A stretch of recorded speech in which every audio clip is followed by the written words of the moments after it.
Hey, it's Meta. Thanks for joining me again. Today we're going to talk about something really important. We're going to talk about one of the three components of writing. The three components of fiction writing are plot, character, and setting. What, who, where, and when. So today we're going to talk about the importance of setting, and we're going to talk about how to really make it come alive. So let's first of all start with the importance of setting.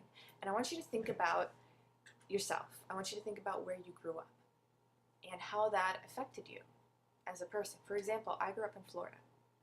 So I'm used to warm weather, no snow, flat land, beaches everywhere, and alligators.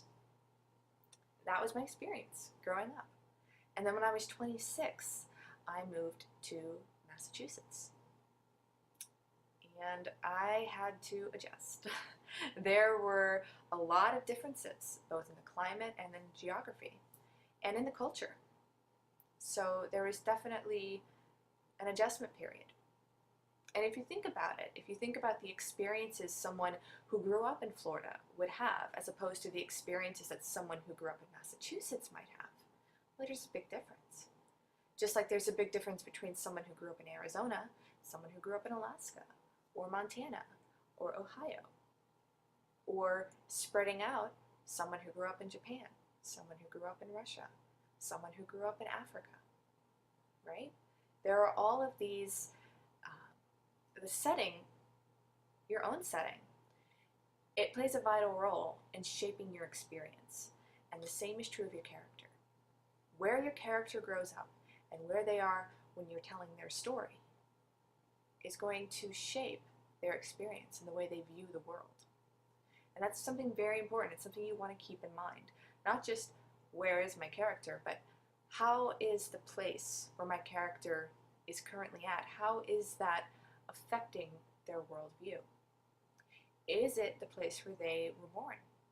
Or is it somewhere completely different? And if it is somewhere completely different, how are they handling that? Because it can take a while to adjust. You also want to think about what your character chooses to surround themselves with. Take a look at your own room. What objects do you have? And if we were to gather all of those objects into a pile, what would they say about you? What would they reveal about you? We surround ourselves with things that are important to us, and your character is going to do the same thing. They're going to surround themselves with inanimate objects that reveal things about who they are and what they value and what they don't value.